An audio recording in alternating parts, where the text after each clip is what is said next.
Hello friends, बरायबाय Bodo info official YouTube channel दा Assam State गोदान साख्रि ग्रेड 3 आरो ग्रेड 4 ओंखारदों दा पोस्टआ बारा बुरजा नङा अब्लाबो नोंथांमोना जायफ्रानोखि खाथि खालानि इन्टारेस्टेड दङ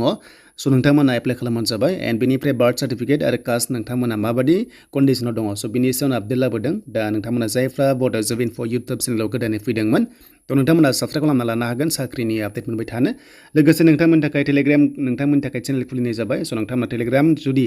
आंनि चेनेलाव एबा नोंथांमोना जइन जायाखैब्ला सो नोंथांमोना जानो हागोन डिसक्रिप्शनाव नोंथांमोना फलो खालामनानै लानो हागोन नोंथांमोना जेब्लायबो एडभान्स आपडेट मोननो हागोन सो नोंथांमोननि लिंकआ दङ डिसक्रिप्शनाव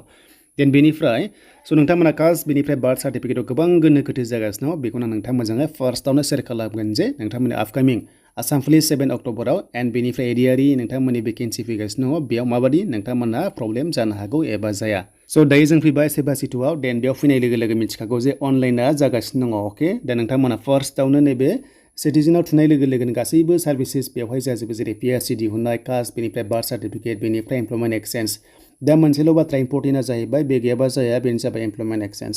थ' नोंथांमोननि एमप्लयमेन्ट एक्सचेन्ज गैयाबा नोंथांमोनाहाय ADREआव खालामनो हानाय नङा नाथाय आसाम पुलिसाव खालामनो हायो मानोना आसाम पुलिसाव बिनि अपसन दङ जे बेखौ स्किप खालामनो हानाय दोनथ'नो हानाय नांथारगौ नङा नाथाय ADREआव नांथारगौ मानोना ADREआवहाय बेजोंसो रेजिस्टार खालामनानै अनलाइन एप्लाइ खालामनांगौ स' बेनिफ्राय एमप्लयमेन्ट एक्सचेन्ज नोंथांमोना सानसेयावनो मोनो जुदि आधार कार्डजों खालामबा नोंथांमोना सानसेयाव मोनो आरो जायफ्रा भेलिडिटि दंखायो नोंथांमोना सोलिबाय थागोन थांनाय बोसोरा दिहुननायानो सोलिगोन मानोना 3 इयार्स थायो अके आं बेखौ क्लियार खालामबाय 3 इयार्स जोबागौमानि नोंथांमोना जेबो रिनिउवेल खालामनाङा आरो जुदि बारबायबा नोंथांमोना खालामनांगोन बेनिफ्राय अफलाइन जायना दं टटेलि बेयो सोलिखाला थ' बेखायनो बेखौ खनसे बुंबाय 100% बेयो अफलाइना सोलिला स' बेखायनो नोंथांमोना बेखौ दाहोसै आरो बेजों रेजिस्टार खालामनो हाखाया नाथाय गोदान नांथारगोन आरो लोगोसे कास्ट थ' नोंथांमोननि कास्टआ दायो गोबां अनलाइन जागासिनो दङ स' गासैबो नोंथांमोनाहाय अनलाइन खालामगासिनो दङ लासै लासैनो खालामलांबाय थानांगोन नाथाय सिगांनि कास्टजों जागोन जेबो टेनसन दालाथ' मानोना जेबो अफिसियेल गाइडलाइन्स फैथ'वाखै जे बेखौहायबो अनलाइनखौ नांथारगौ होननानै नाथाय मोनसे टाइम फैगोन जेब्ला नोंथांमोनाहाय बिगोन अब्ला होनो हानांगोन बेखौबो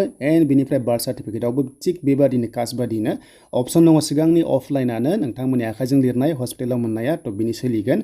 जेबो प्रब्लेम गैथ'वा नाथाय बेखौबो मोनसे समावहाय अनलाइनखौ बिथारोब्ला अब्ला नांगौ जागोन स' बाथ्रा जाबाय गासैबो गभर्नमेन्टआव दायो गासैबो माने अनलाइन मानोना गासैबो डिजिटेलखौहाय बिनाय जाबाय स' बेखायनो नोंथांमोना होनो हायोबा उनावहाय जेबो प्रब्लेम जानाय नङा नाथाय आपकामिंआव ADREआव जे सोलिया बे होनाखै नाथाय नोंथांमोना खालामना लायोब्ला जेबो प्रब्लेम थानाय नङा स' आं बेखौ क्लियार खालामबाय एन्ड बेनिफ्राय जायफ्रा आइडि गैया नोंथांमोना नैबे लगइन एबा रेजिस्टाराव खनसे क्लिक खालामनानै नोंथांमोननि गाव गावनि मबाइल नाम्बारखौ खेबसाखौ होनानै सेन्ड OTP होनांगोन आरो OTP होनाय लोगो लोगो भेरिफाइ जानानै नोङो आइडि खालामना लानो हागोन अके आं बेनि सायाव भिडिअ होखाबाय नोंथांमोना चेक खालाम डिसक्रिप्सनाव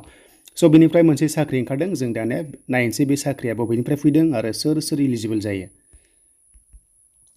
स' बेनिफ्राय मोनसे भेकेन्सि फैदों गुवाहाटीनिफ्राय स' बेयाव नोंथांमोना नुनो मोन्दों अरबिन्द आदर्श बिद्यालयनिफ्राय मोनसे साख्रि ओंखारदों हमना ला एकाउन्टेन्ट LD ओंखारदों सासे दङ BCom खालामनांगोन बेनिफ्राय 50% नोंथांमोना खालामनांगोन माने थानाय जानांगोन बेनिफ्राय 15,000 पर मान्थ मोनगोन आरो इयारलि इंक्रिमेन्ट जागोन 3% माने बारायबाय थागोन मावनो मोनगोन कन्ट्रेक्चुअल जबबाबो एन्ड बेनिफ्राय 18निफ्राय 45 इयार्ससिम नोंथांमोना हागोन एन्ड ग्रेड 4 स्टाफ ओंखारदों बेयाव नोंथांमोना HS पास खालामनांगोन 8,000 पर मान्थ मोनगोन एन्ड बेनियाबो बारायगोन एन्ड नोंथांमोना क्लियारनार दङ एबा माखासे दङ हमना ला साफाइ खालामबा साफाइ स' बेहाय साफाइ कर्मचारि दङ बेनिफ्राय क्लास 8 पास बेयावबो बिदों सासे पस्ट दङ नोंथांमोना 250 पर डे बेवहाय मोनगोन जायफ्रानोखि खाथि खालानि दङ अब्लासो नोंथांमोना बेहाय एप्लाइ खालामबानो जाबाय 11 मान्थस बेवहाय दं कन्ट्रेक्चुवेला नाथाय बे बारायगोन अके एन्ड बेनिफ्राय बैसोआबो सेमानो आरो बेखौ एप्लाइ खालामनो नोंथांमोना स्टेन्डार्ड फर्मावसो फिलआप खालामनानै नोंथांमोना गासैबो डकुमेन्ट्सआव सेल्फ एटेस्टेड होनानै हरनांगोन गांनै फट'कपिस हरफानांगोन आधार कार्ड पेन कार्ड भटार आइडि जायखिजाया मोनसे हरबानो जाबाय बेनिफ्राय एडमिट कार्ड नोंथांमोना SSLCनि बेखौ नांखाथारगोन एन्ड बेनिफ्राय ग्रेजुवेटनि दङबा नोंथांमोना बेखौबो होनांगोन पोस्ट लाइ पोस्टआव एन्ड नोंथांमोना एड्रेसा नैबेनो स' नोंथांमोना एड्रेस मोनदों बे एड्रेसखौ नोंथांमोना नाम्बार 8खौहाय स्क्रिनशट खालामना लाबानो जाबाय एन्ड नोंथांमोना बेयाव हैनांगोन आरो जायफ्रा